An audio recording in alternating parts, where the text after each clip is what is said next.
बिस्मिल्लाहिर्रहमानिर्रहीम। This is doctor मुकर्रम। इस video में हम बात करेंगे मसूड़े और मसूड़ों में पैदा होने वाली तकालीफ की, जिसमें बहुत सारी चीज़ें हैं जो मैं आपको बुनियादी तौर पर बता दूं कि मसूड़ों का सूज जाना, यानी अगर आपके मसूड़े बार बार सूजते हैं या मुसलसल सूजन का शिकार हैं तो हम इस वीडियो में इसकी दवाइयों के बारे में बात करेंगे।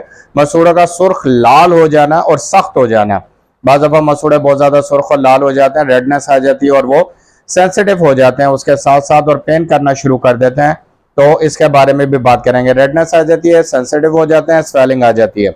मसूड़ों से खून आना, ब्लीडिंग फ्रॉम गम्स, इसके बारे में भी हम इस वीडियो में बात करेंगे कि उनकी कौन सी स्पेसिफिक बेस्ट होम्योपैथिक मेडिसिन है। और हम ये भी बात करेंगे कि अगर ये मर्ज 3-4 महीने का है तो किस पोटेंसी में दवाई इस्तेमाल करनी है, और अगर ये मर्ज पुराना हो चुका है या ये इनहेरिट नस्ली है तो भी हमने किस पोटेंसी में इस्तेमाल करनी है, वो भी मैं आपको इस वीडियो में बताऊंगा। फिर ये है कि बहुत ज़्यादा दर्द होना, यानी जब आप ब्रश करते हैं तो मसूड़ों में दर्द होना या मसूड़ों से खून आना, इसकी भी मेडिसिन आपको बताई जाएगी। और थूक में खून आना, व्हेन समवन स्पिट आउट, जब वो थूकता है तो उसमें खून आता है, तो ये भी इस मसूड़ों के वजह से है कि जब आपके मसूड़ों में अल्सर हो जाता है, जख्म हो जाता है या मसूड़े आपके सूजने शुरू हो जाते हैं तो ये आना शुरू हो जाता है। फिर मसूड़ों में पस पड़ जाना, यानी कि जैसे हम सपोरेटिंग कहते हैं, तो वो अगर पस पड़ जाती है तो उसकी भी बेस्ट होम्योपैथिक मेडिसिन हम इसमें डिस्कस करेंगे। और फिर चबाने में दर्द करना, खाना खाने में दर्द करना, ये तमाम चीज़ें हम इस वीडियो में डिस्कस करेंगे। यहाँ पे एक बात और बता दूं कि तमाम तर दवाइयाँ जो है वो रिपोर्टराइजेशन के बाद जो ग्रेड 1 की मेडिसिन है वो मैं आपके सामने रखता हूँ। तो आप में से अगर कोई होम्योपैथी की नॉलेज रखता है तो वो कैंट रिपोर्टरी लाकर उसमें से रिपोर्टराइजेशन अगर करेगा तो यही मेडिसिन ग्रेड 1 की सामने आएंगी। आम लोगों के लिए बता दूं कि जो A1 क्वालिटी है, यानी टॉप ग्रेडिंग की जो मेडिसिन है, वो मैं आपको इसमें रिकमेंड कर रहा होता हूँ। बेसिकली मसूड़ों की जो बीमारी है उसे हम पेरोडेंटिस कहते हैं।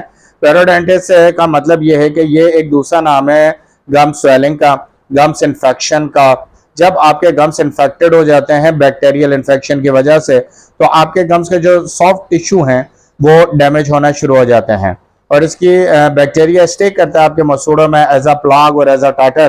तो प्लाग और टाटर जब होने लगे तो प्लाग और टाटर अगर काफ़ी पुराना हो गया तो आप इसको किसी भी आप डेंटिस्ट के पास जाके तो लिटिल सर्जरी होती है कि जिसमें आपका प्लाग जो है वो डैमेज करके यानी निकाल देते हैं और उसके बाद आपके मसूड़े गम्स जो हैं वो रीजनरेट होकर अपनी जगह को ले लेते हैं।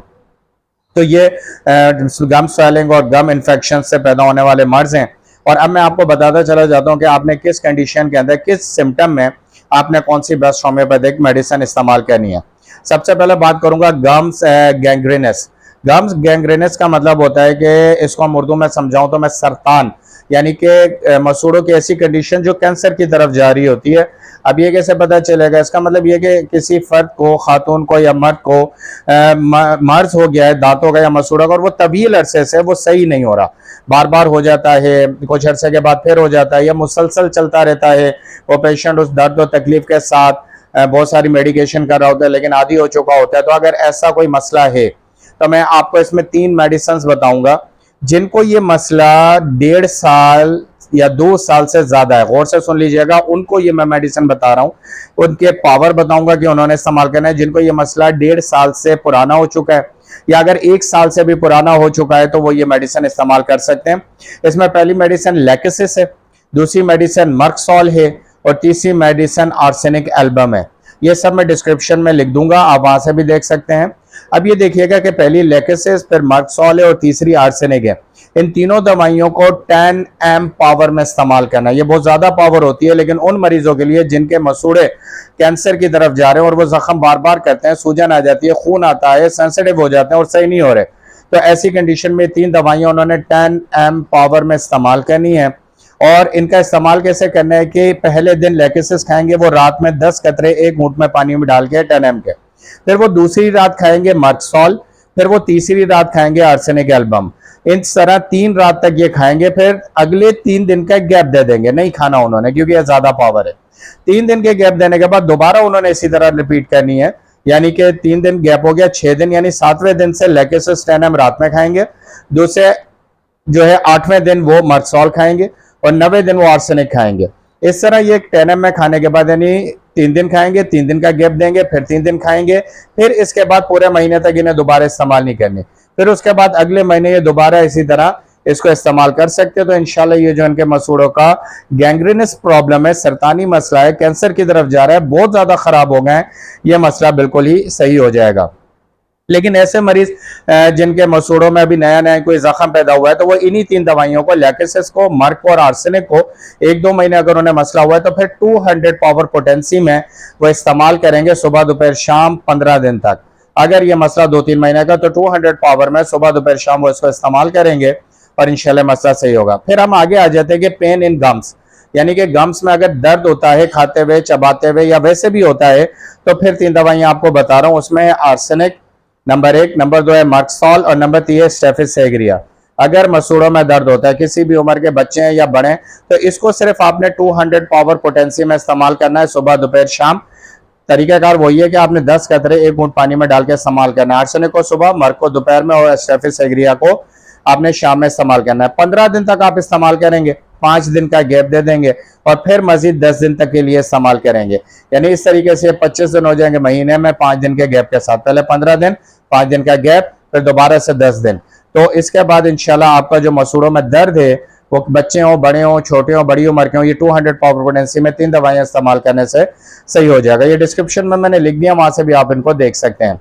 फिर है मसूड़ों को टच करने से दर्द होना, यानी सेंसिटिविटी इतनी बढ़ जाए कि आप महसूस करें कि उन्हें टच करने से दर्द होता है, तो फिर आपने 2 दवाइयां इस्तेमाल करनी है। फिर है एक हैपर सेल्फ और दूसरी है मर्कसॉल। इनको भी आपने 200 पावर में इस्तेमाल करना है। एक को आप सुबह में ले लें, एक को आप शाम में ले लें। तरीकाकार वही है, 10 कतरे 1 घूंट पानी में डाल के इसको आपने 15 दिन तक इस्तेमाल करना है, 5 दिन का गैप देना और फिर दोबारा से 10 दिन के लिए इस्तेमाल करना है। अगर टच करने से दर्द होता है तो हैपर सेल्फ और मर्कसॉल। फिर है बर्निंग, यानी कि मसूड़ों में जलन होना। अक्सर ये कंडीशन बहुत कम होती है, ये सिम्टम, लेकिन अमूमन पेशेंट्स में ये पाई जाती है कि उनके मसूड़े जलते हैं और उन्हें ऐसे लगता है जैसे आग लगी हुई और फिर राल आता है इसके साथ बहुत ज्यादा। तो ऐसी कंडीशन में अगर मसूड़ों में पेन, बर्निंग है, तो फिर मैं आपको 2 दवाइयां बता रहा हूँ, वो है मर्कसॉल और थूजा। इसको भी 200 पावर पोटेंसी में इस्तेमाल करना है, एक को सुबह, एक को शाम में, और शुरू में 15 दिन, फिर 5 दिन का वक्फा देके फिर 10 दिन तक आपने इसको इस्तेमाल करना है। और इस्तेमाल करने का वही तरीका है, 10 कतरे 1 घूंट पानी में डाल के इस्तेमाल करें अगर पेन, बर्निंग है गम्स में, और मर्कसॉल और थूजा। इसके बाद अगर आपको खाते वक्त दर्द होता है मसूड़ों के अंदर, और वैसे नहीं होता, आप समझते हैं कि मेरा दर्द सिर्फ खाते वक्त होता है, चबाते वक्त होता है, कोई चीज ज्यादा जोर से चबाए तो मसूड़ों में दर्द होता है, तो ऐसी कंडीशन में सिर्फ एक ही दवाई है, वो है नेट्राम्योर। आपने नेट्राम्योर को ऐसी कंडीशन में 200 पावर में सुबह और शाम खाना है। इसी दवाई को आपने रिपीट करना है सुबह और शाम, और 15 दिन तक खाना है, 5 दिन का गैप देके दोबारा 10 दिन तक खाना है। और इसके भी वही 10 कतरे 1 घूंट पानी में डाल के आपने नेट्राम्योर 200 लेना है अगर आपके मसूड़ों में खाते वक्त, चबाते वक्त दर्द होता है। तो अब अगली कंडीशन ये है, सिम्टम ये है कि पेन सोर, यानी दुखन होना। एक होता है दर्द होना और एक होता है दुखन होना। दर्द और दुखन में काफी फर्क होता है, ये पेशेंट आसानी से अपनी सिम्टम को समझ सकता है। अगर आपके मसूड़ों में दुखन है, यानी हल्का हल्का सा दर्द है, जैसे हम आसान लफ्जों में बोलते हैं बड़ा मीठा मीठा सा दर्द है, तो ऐसी कंडीशन में 2 दवाइयां हैं, एक आर्सेनिक और एक मर्कसॉल। इसको भी 200 पावर में खाना है, एक को सुबह, एक को शाम, 15 दिन तक खाना है, 5 दिन का वक्फा देके फिर 10 दिन तक खाना है। इंशाल्लाह आपका ये मसला हल हो जाएगा। फिर अगर आपको पेन सो रहे और ठंडा पानी पीने से मसूड़ों में दर्द होता है, ये बात ध्यान में रखिएगा, जितनी दवाइयां बता रहा हूँ मसूड़ों के दर्द की बता रहा हूँ, अभी मैं दांत के दर्द की नहीं बता रहा। वो इंशाल्लाह हम अपनी अगली वीडियोस में डिस्कस करेंगे। इस वक्त हम माउथ का चैप्टर लेके चल रहे हैं, जिसमें गम्स और टीथ आएंगे। अगली वीडियोस में इंशाल्लाह मैं बताऊंगा कि दांत जब सेंसिटिव होते हैं तो कौन सी दवा। फिलहाल ये मसूड़ों की बात हो रही है। अगर मसूड़ों में ठंडा पानी लगता है तो सिर्फ एक ही मेडिसिन है, वो है सिलीशिया। आपने सिलीशिया को 200 पावर में इस्तेमाल करना है, और सुबह में और शाम में, और 15 दिन तक इस्तेमाल करें, और उसके बाद 10 दिन का गैप देके दोबारा से 5 दिन का गैप देके दोबारा से 10 दिन के लिए इस्तेमाल करना है। यहाँ एक बहुत ही अहम बात समझाऊंगा, जिन मरीजों का कोई ऑपरेशन हुआ हुआ है, किसी भी किस्म का ऑपरेशन, जिन खवातीन का सिजेरियन या कोई और ऑपरेशन हुआ हुआ है, या मर्दों का ऑपरेशन हुआ है जिसके अंदर स्टिचेस आए हैं, जिसके अंदर ऑपरेट हुआ है, जिसके अंदर सीजर और नाइफ इस्तेमाल हुई है, वो पेशेंट सिलीशिया नहीं खाएंगे।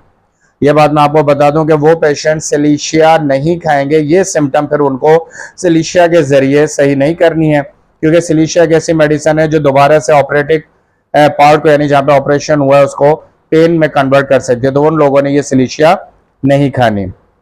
तो ये थी आज की वीडियो, मैंने काफी तफसील से बताया। जल्दबाजी में बताना एक अलग बात है, तफसील से सिम्टम बताने से यह है कि जिस मरीज को जो मसला है वो ये दवाइयां इस्तेमाल कर सकता है। तरीक़ाकार भी मैंने आपको बता दिया। डिस्क्रिप्शन में ये सारी सिम्टम्स मैं लिख दूंगा, उसी तरीके से आप इस्तेमाल करें।